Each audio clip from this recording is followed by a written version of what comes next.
remember those old school video games where there's not really a focus on immersion, graphics, lighting, or weather systems? You remember just having dumb fun beating a specific boss, going around, exploring. Don't you ever wish you can play those types of games again? Well, you're in luck, because these are 5 nostalgic retro games you can play right now. I've never done an intro like this before.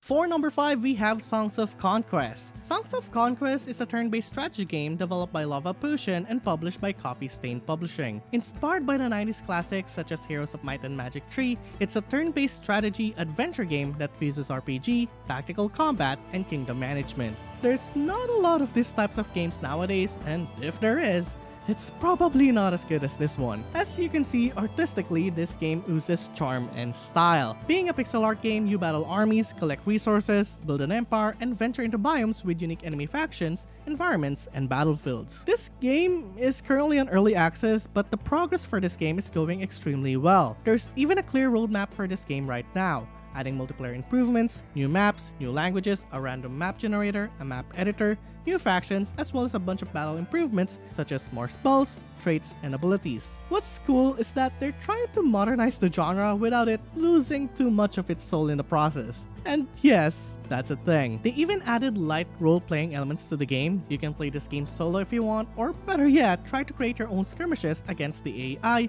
or other players online. You can wage war, play with your friends, do a custom game, or enjoy its well-written story campaign. What's not to love? For number 4, we have Curse to Golf. Curse to Golf calls itself a golfing game with roguelike elements. This one has been on my radar for quite some time now, and it plays exactly as it looks. It's a side-scrolling golf game that plays like a puzzle game as well as a roguelike game. Curse to Golf offers a fresh take on the golfing and roguelike subgenres, because God knows there's a lot of those lately. The basic premise for this game is quite out there, but basically your character dies, you're brought back as a ghost, and you were given a chance to return only if you manage to get 18 holes. What separates this game from other games is that, well, it's 2D. It's a side-scroller, and the environment design for this game is well made. And I see that with its gameplay, stages, and its art. Now, they could have just stopped there and it would have been an okay game. But no, there's 70 plus holes to experience, online leaderboards, unique power-ups, 4 unique biomes, and wacky hazards such as fans, TNTs, teleporters, and a whole lot more. There's a lot of things you can use while playing this game. You can use items to view the whole map, increase your power count, replenish your shots, and you can use specific abilities that allow you to manipulate the game. The ability names are kinda interesting. There's the scatter shot, the U-turn, the rocket ball, and these are just some of the many abilities you can use to change up the gameplay to your favor. That makes it a very replayable game. If that's what you're looking for, then there you go. In number 3, we have Frogun, but instead of talking about this game, I'ma just show you how it looks.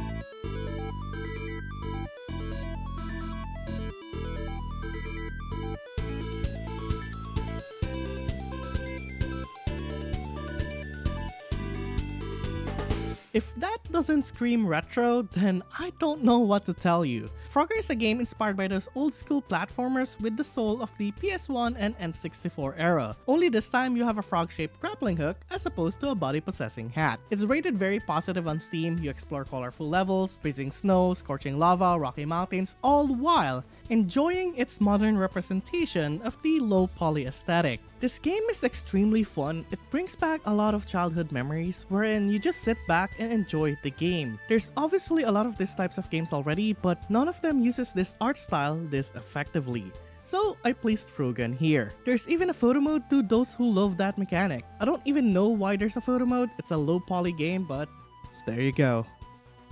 At number 2, we have Dusk. Now, out of all the games I've listed here, Dusk is probably one you've already heard of. I've seen this game plenty of times on YouTube, but I don't know if that's just the algorithm giving me what I wanted to see, or it's just that popular of a game. Either way, Dusk is a first-person shooter inspired by the likes of Doom, Quake, Half-Life, and all of your 90s favorites. This game can be a bit over the edge at times. At first you'll be going through farms, then you'll be going through forests, swamps, and all those generic stages you probably played in other games.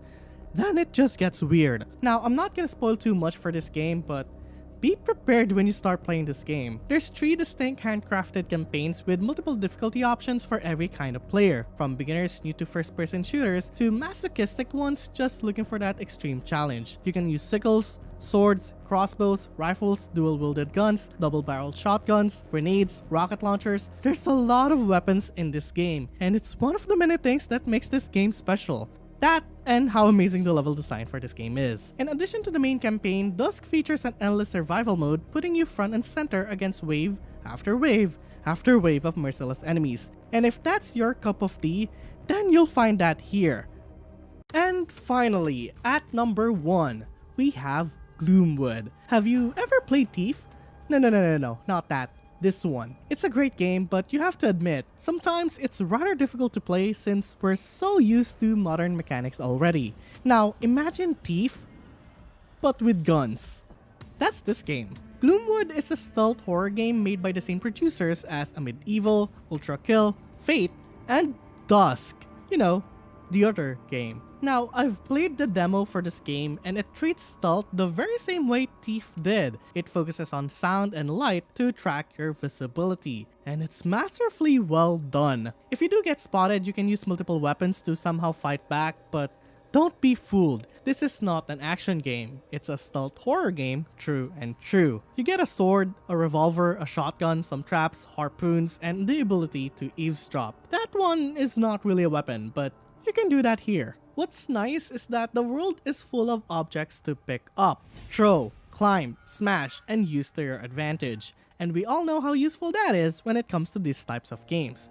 And that's it. There you go. 5 nostalgic retro games you can play right now. Which ones are you gonna play? Leave your answers in the comment section below. If you want to support this channel, consider subscribing to my Patreon. Recording, writing, and editing this video takes a lot of work. And if you want to help keep this channel alive, I would be extremely happy if you could. Like, comment, and subscribe, and see you on the next video.